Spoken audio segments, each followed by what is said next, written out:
Snow White and the Seven-Figure Disaster. Big focus on her love story with a guy who literally stalks her.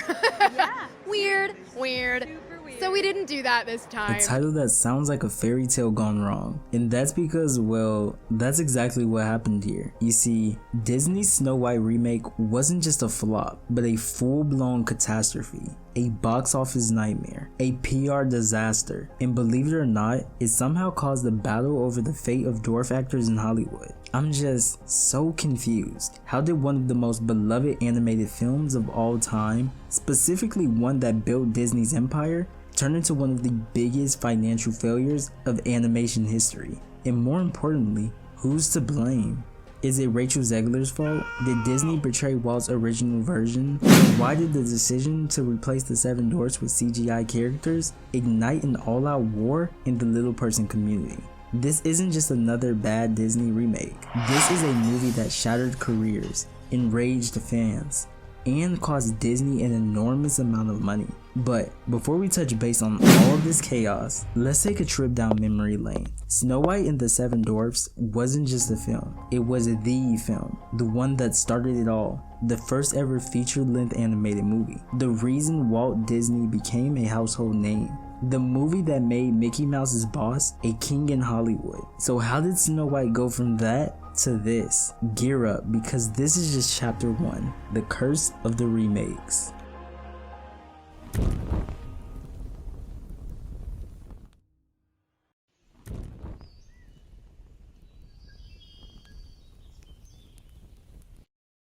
Disney's idea to bring Snow White into live action form has been floating around for decades, but it wasn't until the late 2010s that the project gained serious traction. See, screenwriters had previously struggled with how to modernize a story that famously describes this heroine as having skin as white as snow, making it a controversial adaptation challenge. The official announcement of the live-action Snow White came in 2021, with director Mark Webb at the helm.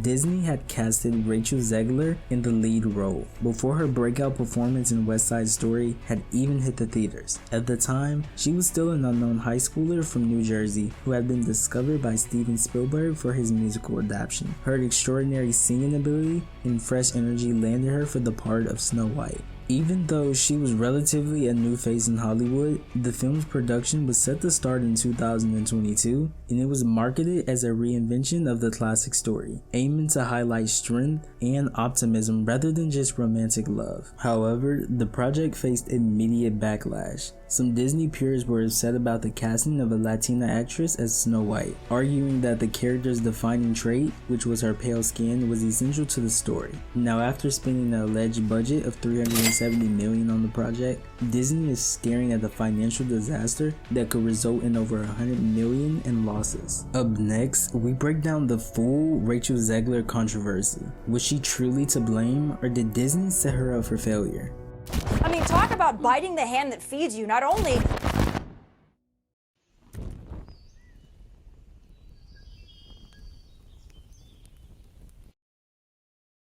For over 200 years, Snow White has been one of the most beloved fairy tale characters ever created. Originally based on the Brothers Grimm's, she was described as having skin white as snow, lips red as blood, and hair black as ebony.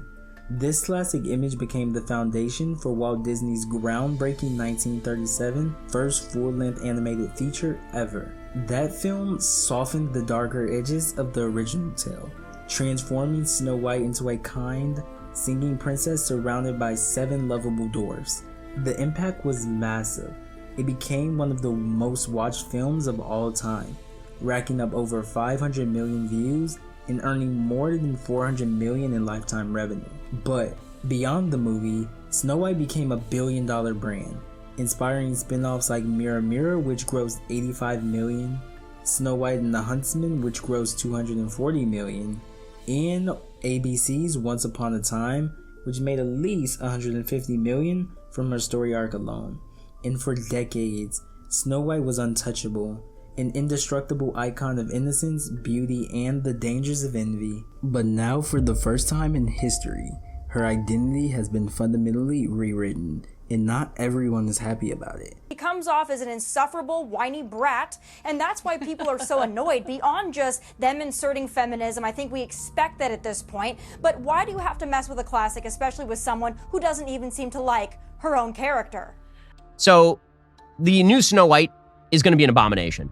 How do we know it's going to be an abomination? Well, first we had those pictures. Sorry, Disney, she has to go. And you're going to put out a Disney film with Snow White, a beloved American character, with a woman who... Disney's live-action remake has become a lightning rod for controversy, tangled in political debates, PR missteps, and what many consider questionable casting choices. Instead of excitement, it ignited a cultural firestorm.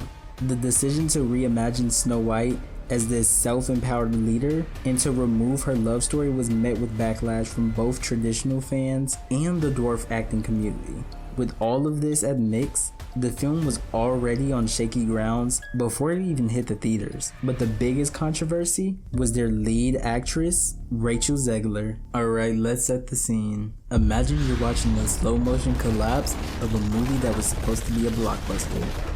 Disney's Snow White wasn't supposed to be another remake. It was meant to be a modernized reimagining, but instead of applause, it was met with a tsunami of backlash, much of it aimed at its lead, Rachel Zegler. And why, you ask? Well, it all started when she publicly criticized the original Snow White and the Seven Dwarfs, calling them dated and dismissing the love story as problematic.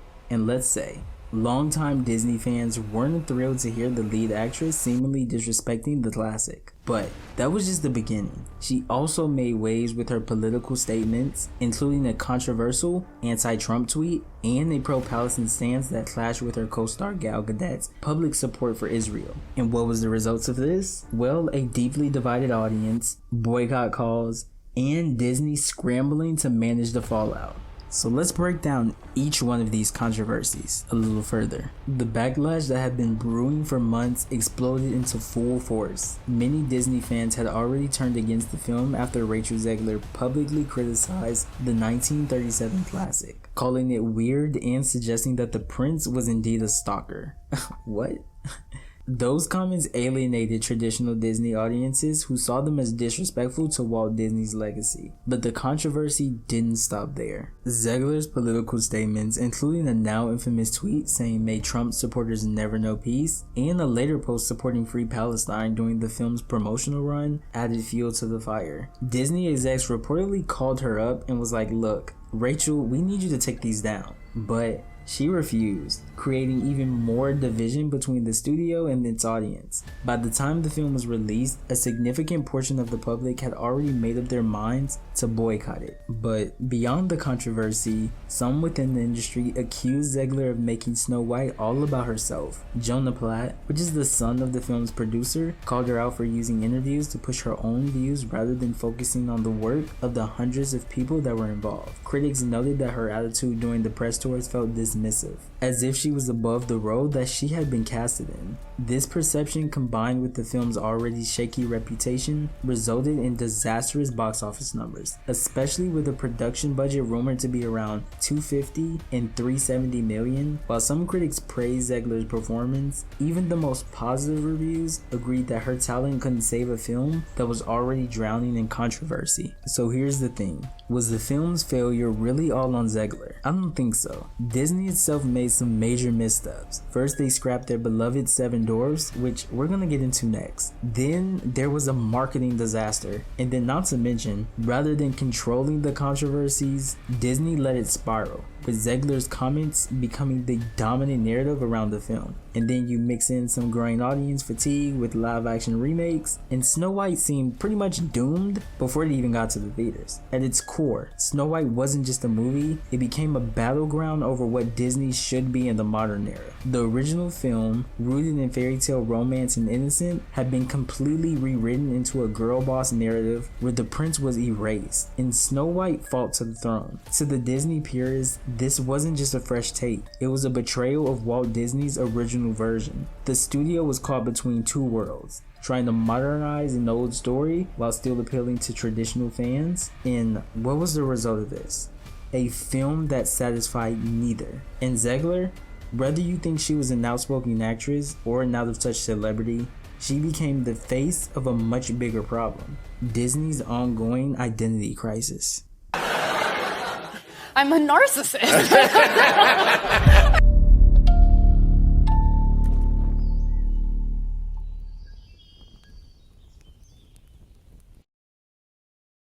Is this the seven-figure disaster or the seven-figure dwarfs? Look, Disney thought they were making a progress choice by replacing the seven dwarfs with CGI characters, but instead, they found themselves in yet another controversy. It all started when the Game of Thrones actor Peter Dinklage called the original Snow White story outdated and problematic, urging Hollywood to move past what he saw as offensive stereotypes. But in response, Disney scrapped the traditional dwarves and opted for CGI-generated magical creatures instead.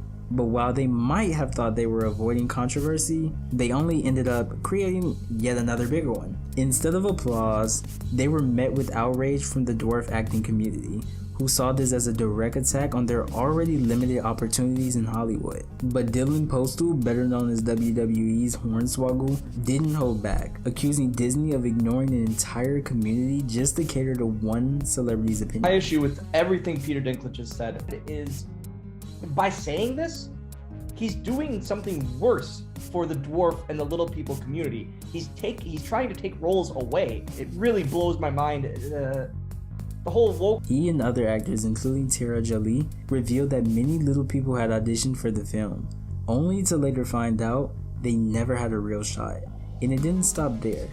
I might as well mention Disney is now facing a lawsuit from 7 dwarf actors who were initially hired for the film, but later fired when the company pivoted to CGI. These actors felt blindsided. They dedicated all of their time and effort to this project, only to be replaced by digital characters. And as if this wasn't enough, what was supposed to be a progressive move ended up backfiring in every possible way. Fans saw it as another example of Disney's mishandling of beloved stories. While the dwarf acting community felt betrayed and sidelined, even leaked set photos suggest that Disney's CGI claim might have been a last-minute decision rather than their original plan. Instead of staying out of the controversy, Disney walked straight into another disaster, further damaging the film's reputation. By the time Snow White hit the theaters, man, it wasn't just a failed remake, it had become a symbol of Hollywood's growing disconnect with audiences. Pretty much, you're replacing jobs that people could have as little people.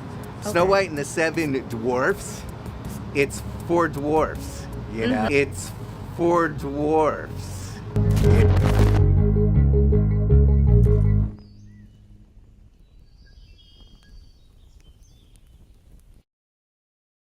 Critics were not impressed.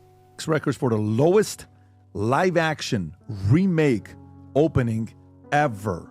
Let me say that again. Ever.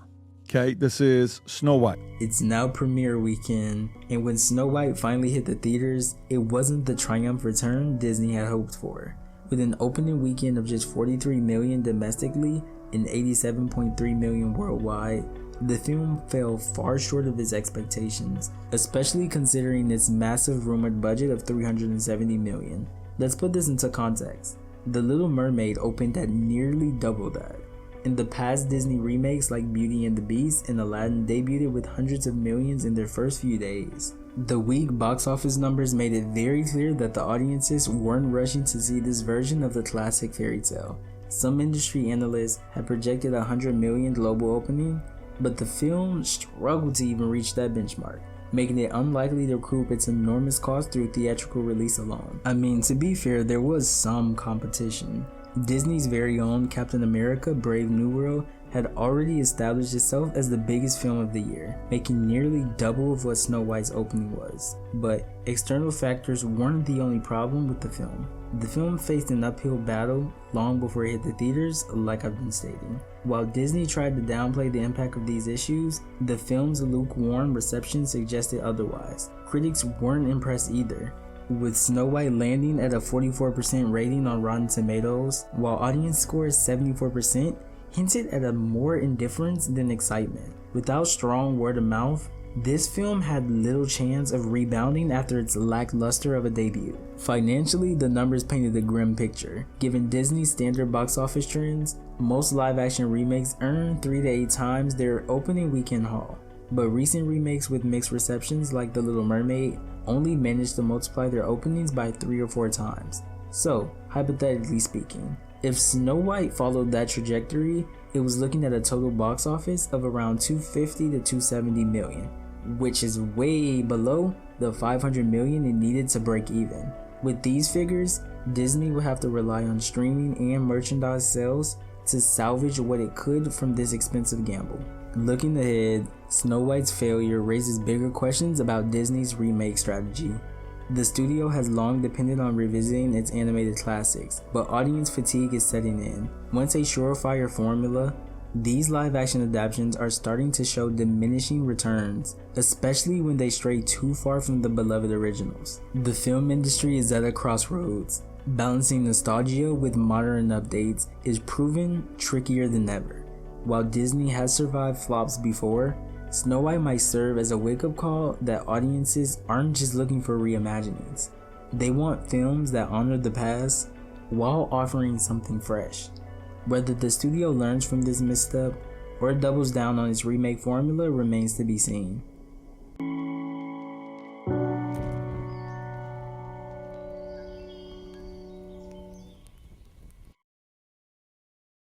Cheerfully together we can tidy up the place. Rachel Zegler's performance was one of the few aspects that received some praise. Shocking, right? Critics who otherwise tore the film apart acknowledged her strong vocals and stage presence, with some even describing her performance as soulful and Broadway-like. She put effort into both the classic and the new songs, delivering a performance that, in another context, might have been celebrated, but even her talent wasn't enough to salvage the movie from its bigger problems. The audience still had to sit through the awkward CGI dwarfs, a story that veered too far from the original, and a film that felt like a forced reimagining than a heartfelt adaptation. And financially, Snow White is in trouble, unlike The Little Mermaid, which had a strong international support to help boost its numbers. Snow White entered theaters with the controversy already weighing it down. The backlash against its change to the original story, combined with the weak early reception, made it clear that it wouldn't be the surprise hit Disney had hoped for. The industry analysts predict Snow White will go down as one of Disney's biggest live-action flops, with any hope of recouping losses resting on Disney Plus streaming and merchandise sales. As for Rachel Zegler, her future in Hollywood is now a question mark. She's tried to brush off the backlash, framing it as a passionate fan discourse rather than outright hatred. Just shift the attention away from the controversy. I get it. She's also leaned into her musical background, working on Shrek the Musical cover project. But this might not be enough to fix the damage done behind the scenes. Industry figures have criticized her for being unprofessional, with some accusing her of prioritizing her political views over the film's promotion. Of course, the movie failure isn't entirely on her shoulders. Disney also made bad decisions, but whether Zegler can recover her career depends on what she does next. If she steps away from controversy and focuses on projects that highlight her talent, she might be able to rebuild her reputation, but if Snow White backlash keeps overshadowing her work, major studios may hesitate to cast her in leading roles. For now, she still has a ton of projects lined up, but the industry and audiences alike will be watching closely to see if she can bounce back. With that being said, I'm out. Unitai Tai.